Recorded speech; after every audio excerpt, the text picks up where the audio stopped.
Hello and welcome to another KGLW News Drop video.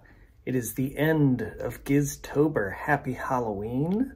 I am the lady in red from The Matrix, because every time I hear Swan Song, I think about The Matrix.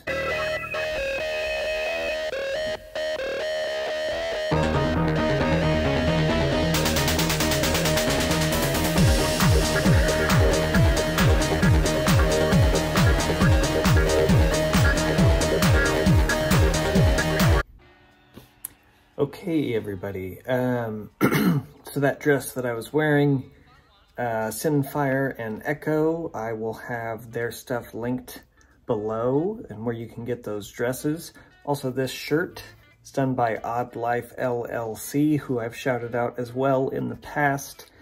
He has launched more stickers and patches and has more stuff on his own store, which I will have linked below. Those are my first few shout outs. We're gonna try to cover a lot in today's KGLW News Drop video because the boys just did a Reddit AMA, and that's probably what we're gonna start with. And then I'm also gonna be talking about some other albums, including The Silver Cord, give a little mini review, I guess, even though this isn't really a review channel. Also, one thing I've never suggested at the beginning of these videos, but I'm gonna suggest to you now, is I just have notes and ramble.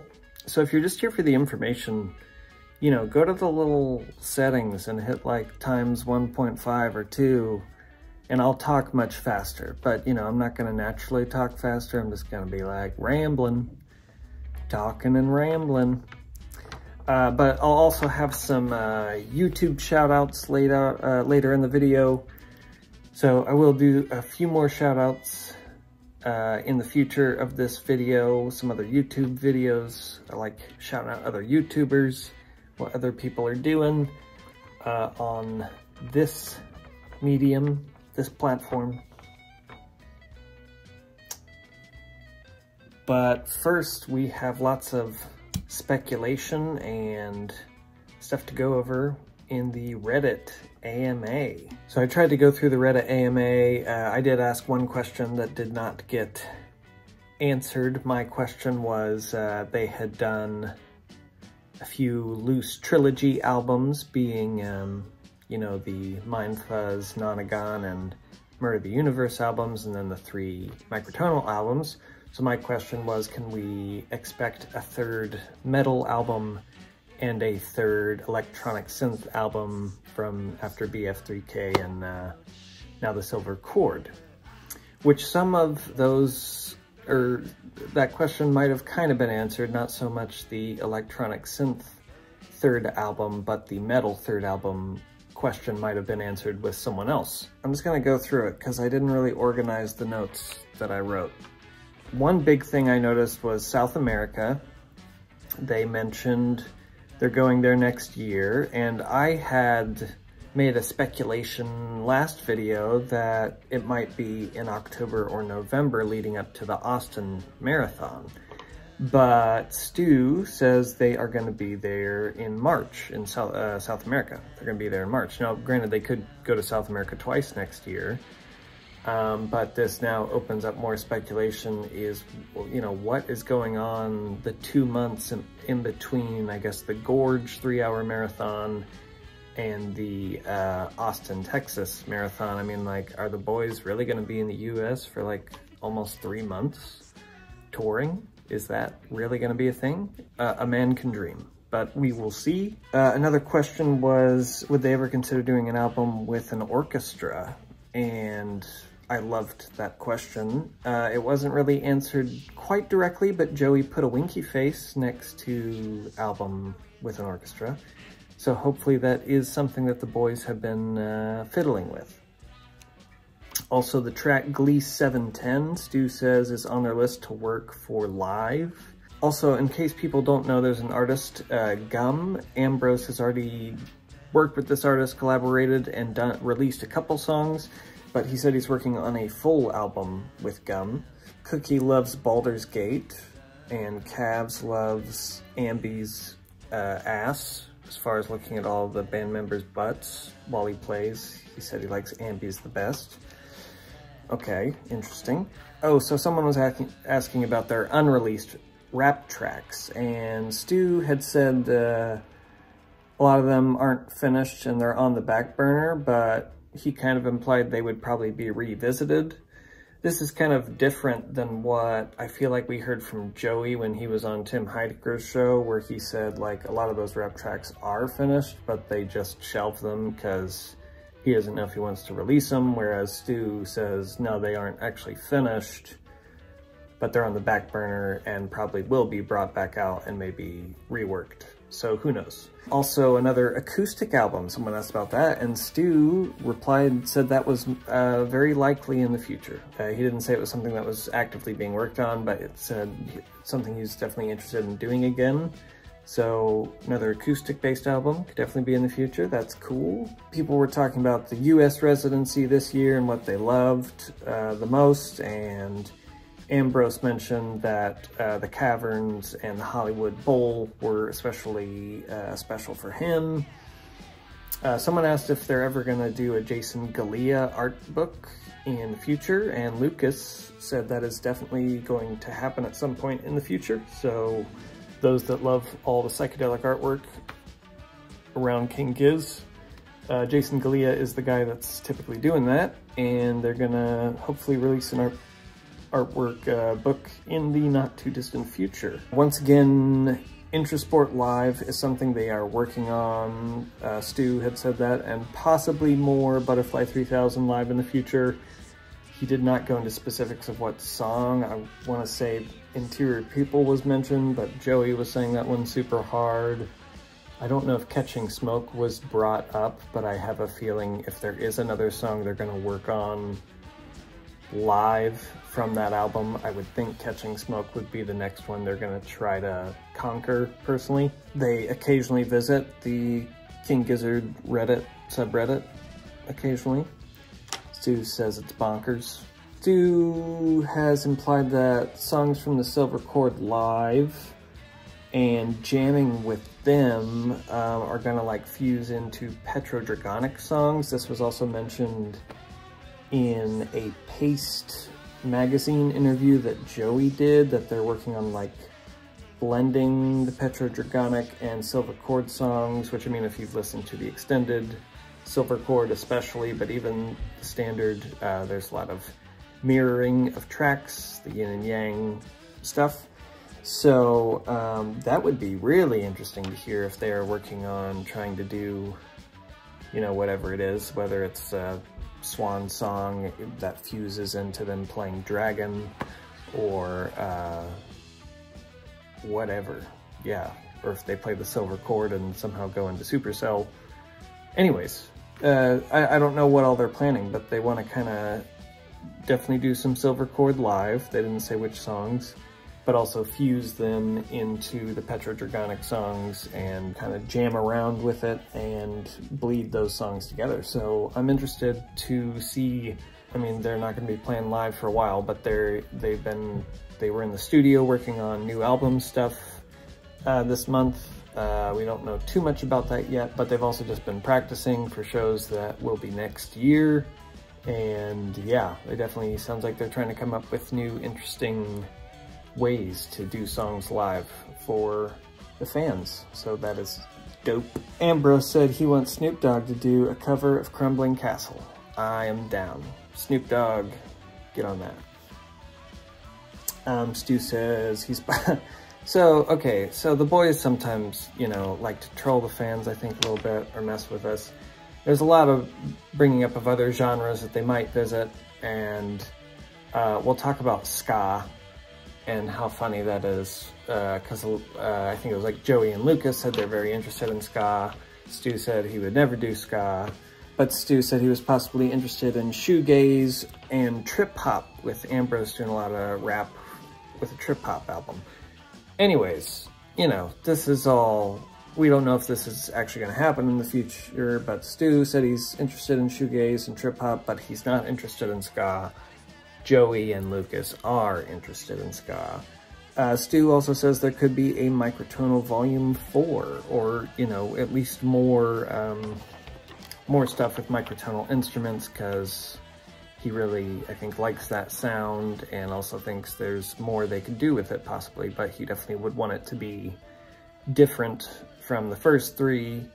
You know, people were also talking about if they would ever kind of revisit the Mind Fuzz Nonagon sound. He said maybe, but you know, they always want it to be different, so who knows. But he also, Stu says that the Acoustic Caverns Night has been requested a lot to get a bootleg, and he does plan on bootlegging the Acoustic Caverns Night at some point in the future. I don't know if he's gonna bootleg all of the caverns. I would really prefer it if they did all the caverns, but he did at least mention the Acoustic Night would get an official bootleg release at some point, probably. Although the Hollywood Bowl, he said at least wasn't currently on his radar to do a bootleg of, but, you know, didn't say he would never do it. Yeah, Joey had said Interior People very hard for live, so don't know how likely it is. Cookie says new pipe-by is in the pipeline. So that's exciting if y'all like Cookie's solo project or Cookie songs. Oh, this is exciting. Lucas says he wrote a new song for the next album. So he says he doesn't know if he'll sing for it. Probably not, but yeah, Lucas wrote a new song for the next album. I'm interested to hear that track. And there is more Heavy Moss in the future. There was an interview done by Isabel, who's been a photographer and done some interviews, I think, with the boys. She did an interview for Exclaim. I will try to find that interview, link that below. Ambrose says that more blues and boogies are in the future. So those that like the boogies and the blues, Ambrose says he won't disappoint you. Lucas basically confirms they're definitely going to be doing more Red Rocks in the future, and Stu had said they're definitely going to hit up Denver next year, so they didn't specifically say Red Rocks, but everyone assumes they're going to be back at Red Rocks next year. He said they weren't hitting Salt Lake City, but they would be hitting Phoenix and Las Vegas and Denver at least.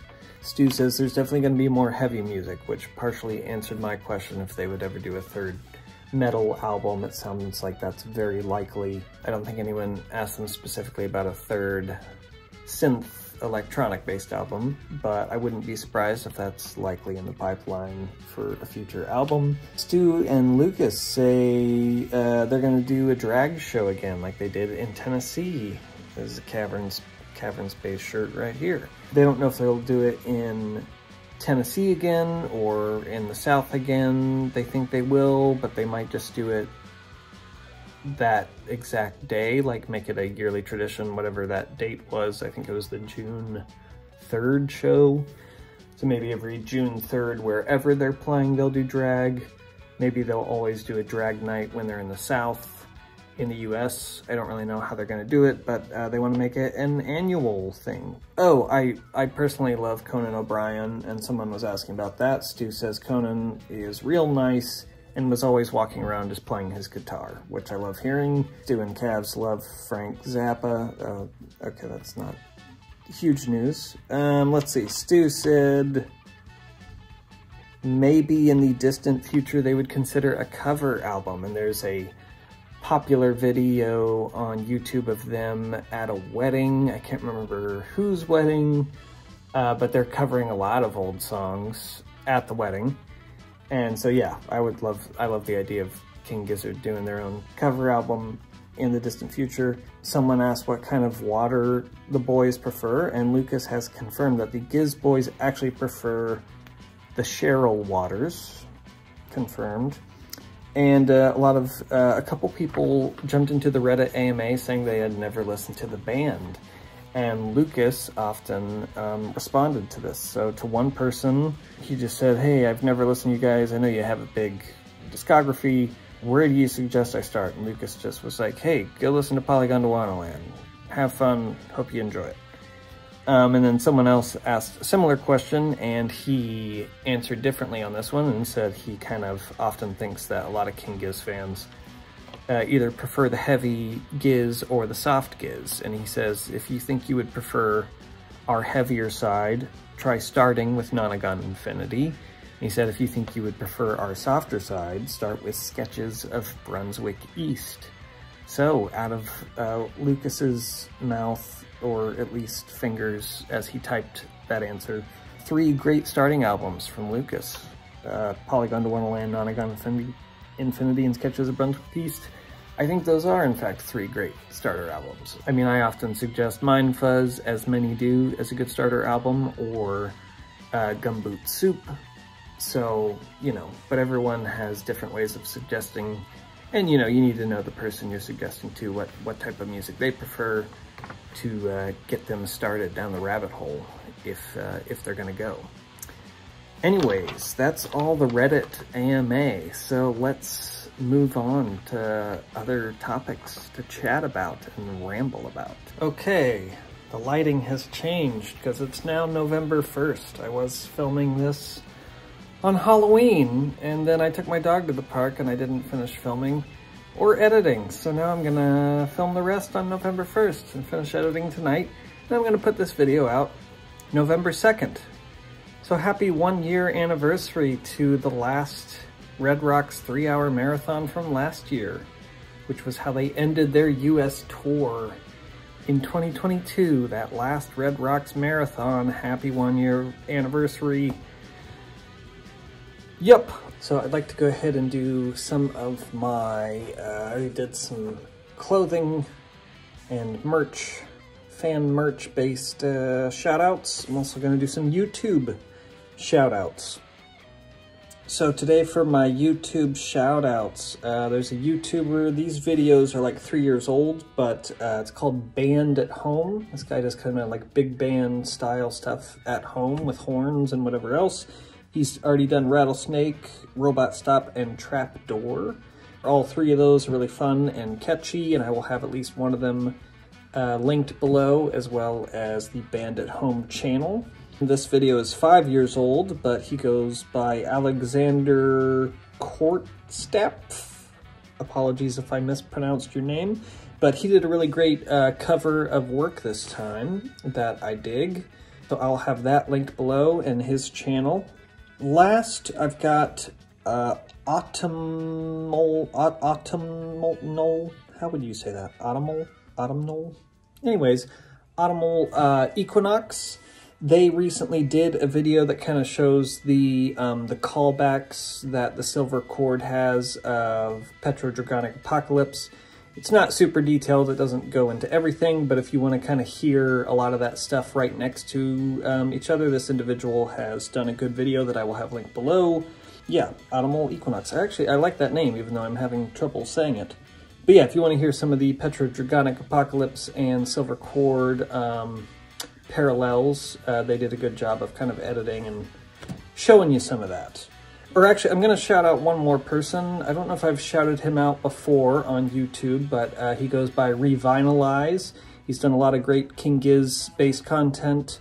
The reason why I'm shouting him out, I'm going to put down his channel below and a video he filmed the entirety of a Frankie and the Witch Fingers concert down in New Orleans. Now, I have their full concert from Nashville up on my channel, but it's split into 3 parts. I missed part of a song because I had to pee, and also I just used my phone camera, so the audio quality is not as good on my videos of their performance in Nashville.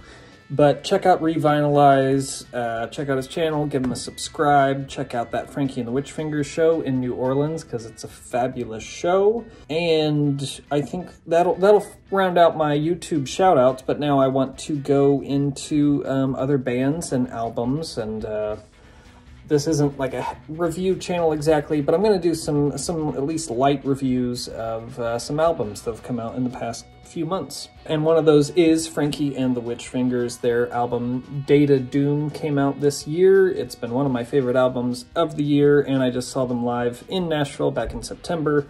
They were fabulous live. The new album is great. Their old albums are also great, but you know, it seems like I saw a lot of King Giz shirts at that show, so I think there's some fan crossover. They definitely remind me of OCs, or the OCs, Frankie and the Witchfingers do. So if you're into that scene at all, I think you would really like this group. You should check out their album Data Doom, check out their concert in New Orleans from Revinylize, or check out their concert in Nashville that I did. That's somewhere available on my channel. Data Doom, it's such a great album. I'm not going to get too specific. It's a fabulous album from start to finish. I think when I first listened to it, I thought side A was stronger than side B. Now I actually feel like side B might actually be stronger than side A. It doesn't matter. I love both sides. It's a great album start to finish. Check out Frankie and the Witchfingers. If you can check them out live, you should do that as well.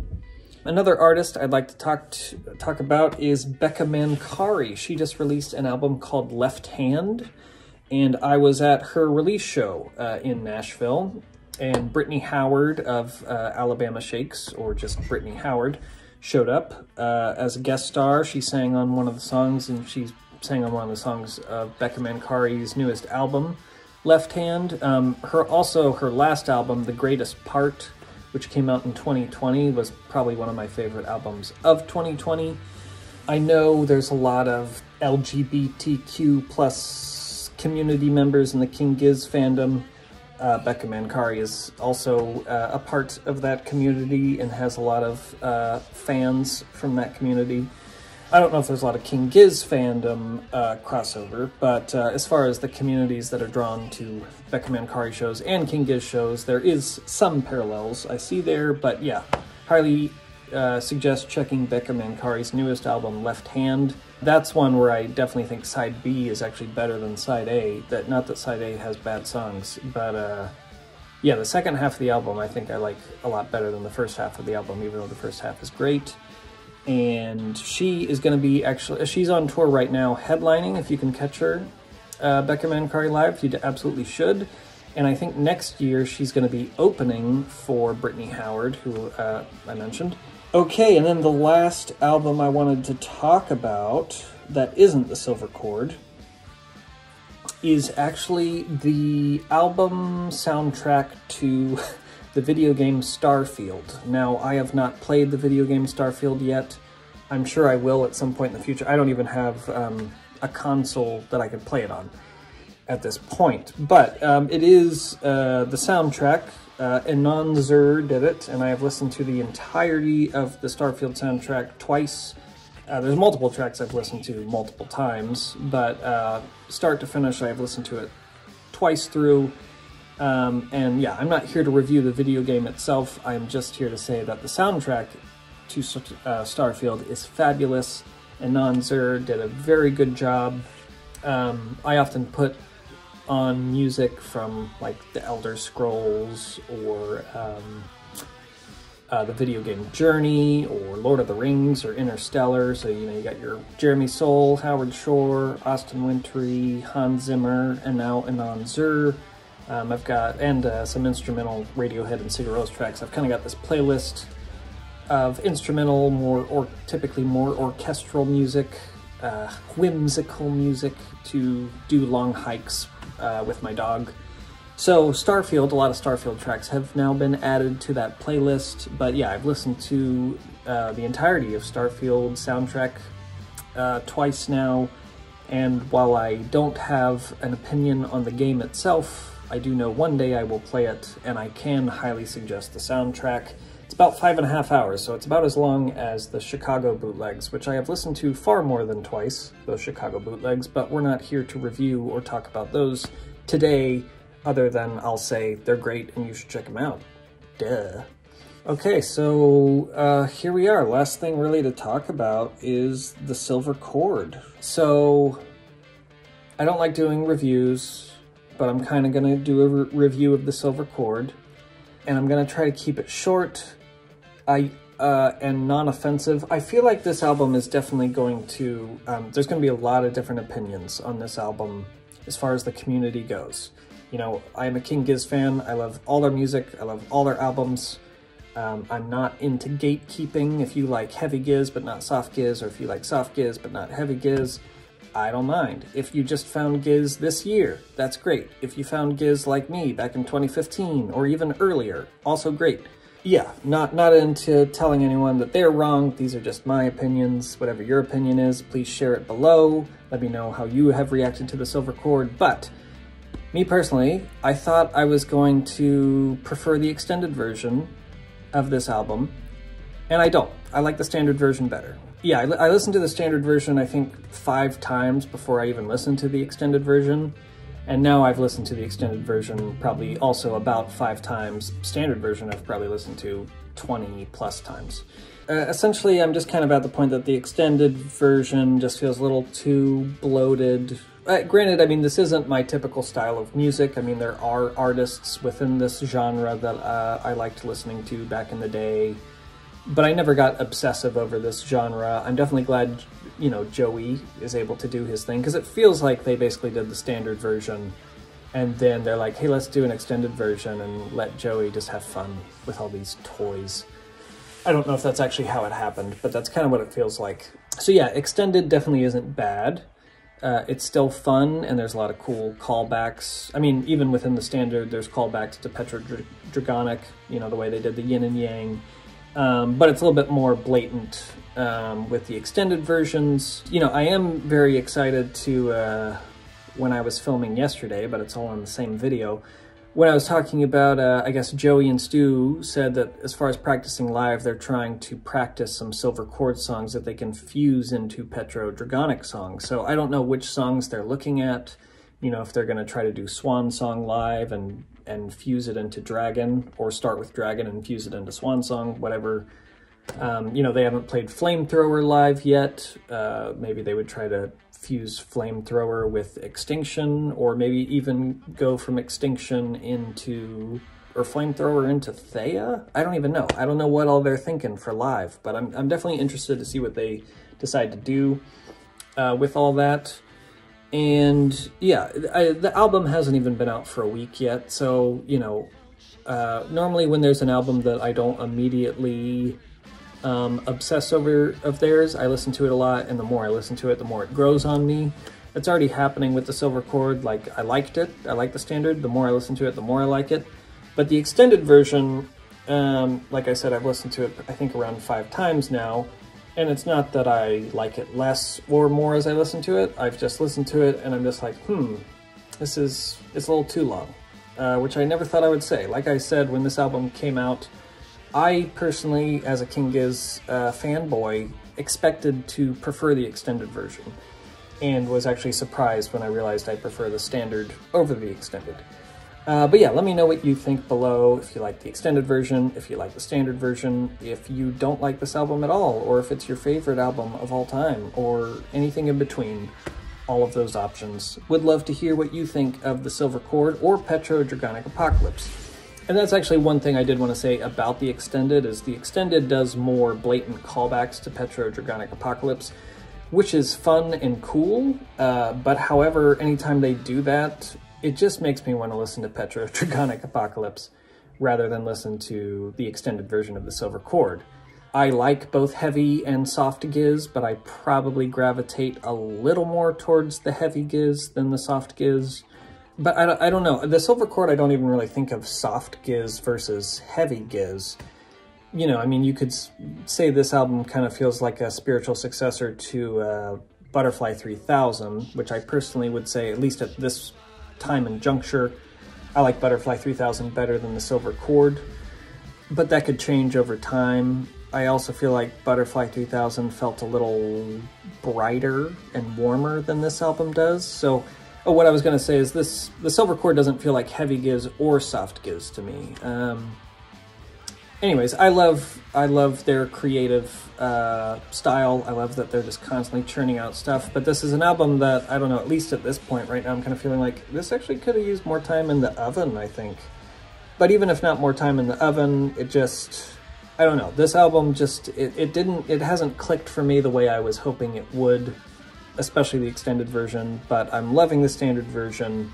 I definitely hope they do another synth electronic album in the future, but I definitely hope they approach it differently than this one, because, you know, I know they like to create constraints for themselves for an album, because it kind of helps them create the album knowing what they can't do and what rules and parameters they put around it. You know, Butterfly 3000, they were in the pandemic, and that was kind of why they did the album that way. This album, they were actually able to kind of get in a room together and jam and do this electronic style. I think it could have come together better than it did. The middle track, which is pronounced Chonga. Chonga.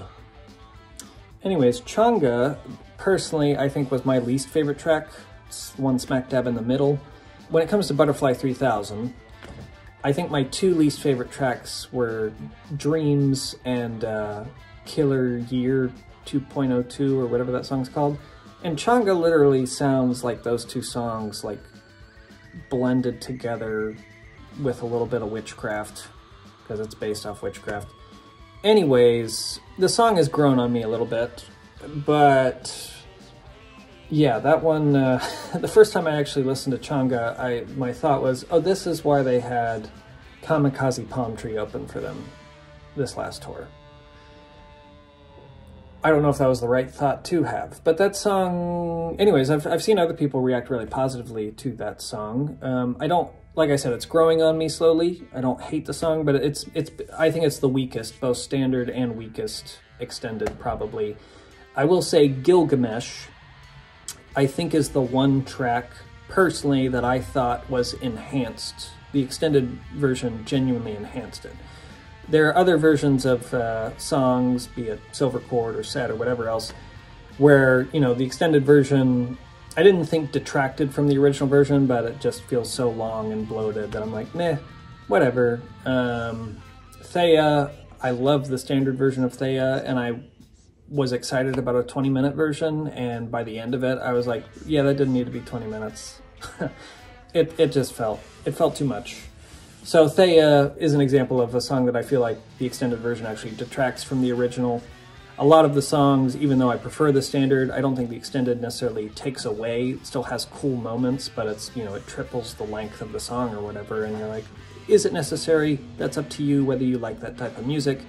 Gilgamesh, though, like I said, is the one song that, at least for me, I like that standard version, but it doesn't feel quite right. And then the extended version might still be a little longer than I would prefer it, but I like the kind of eerie intro in the extended version. I don't know. It's maybe the only song that I was like, yeah, it benefited from the extended version. Gilgamesh, that is. But Set and Gilgamesh, even though I love Ambi's rapping in those two songs also were not among, I think, you know, the two starting songs and the two ending songs being Thea, The Silver Cord, Swan Song, and Extinction. Those four were probably my favorite four, and then the middle three, even though I really like Set and Gilgamesh, I feel like the middle three were the three that I just didn't gravitate towards as much, with Chonga being, in my opinion, the weakest on the album. Maybe that opinion will change. Like I said, the album's only been out for a week. I normally don't do reviews like this. I'm not giving it a score. Regardless, you should check it out. This is a King Giz fan YouTube channel, you know. I'm gonna listen to every album. I'm probably gonna love every album. I even love Made in Timeland, but that one took a while to grow on me. So, you know, you never know with these boys. But I'm excited for what they do next. Pure speculation, but I think we're going to get another live bootleg before the year is over. I don't know if it'll be from US tour, I don't know if it'll be from European tour, I don't even know if it'll be from this year. Maybe they'll do a 2017 or 18 or 19 or whatever show instead of something from the past year or two. But I have a feeling we will get another bootleg before the year is over. And speaking of bootlegs, and the fact that I'm releasing this video, at least, on November 2nd, 1 year after the last 3-hour marathon at Red Rocks from 2022. I will let you know it is not available for pre-order. I have not actually made it yet, but I am working on my own Red Rocks 2022 bootleg. It will not be the way that Needle Juice or Levitation or Fuzz Records did it. I did basically, it's called Infest the Red Rocks Nest, and it takes all the metal songs from the Red Rocks 2022. I've already done this audio edit, and it's on my YouTube channel. If I remember, I will link that below. But before the year is over, I am hoping to put that order in with Precision Records. I will hopefully early next year go ahead and once I know when I'm going to get my order, I will start putting it on sale online somewhere. I don't know what avenue I'm going to take, but keep your eye out for the Amicus Infest the Red Rocks Nest Live at Red Rocks 2022 edit on vinyl that I am going to be working on hopefully for the not too distant future. So happy 1 year anniversary to the Red Rocks Marathon shows. I will keep you all posted when my vinyl is available for pre-order and when it goes out to the masses. But until then, I hope y'all have a good one. If there's any opinions or concerns or whatever that you want to put below, start a conversation. You can be nice, you can be toxic. I allow all commenters, I allow all discussions and opinions, as long as you're not too shitty to the other commenters, but you're more than welcome to be as mean to me as you'd like to be. Yeah, that's all. That's all. Thanks for tuning in to this KGLW News Drop, everybody. Oh yeah.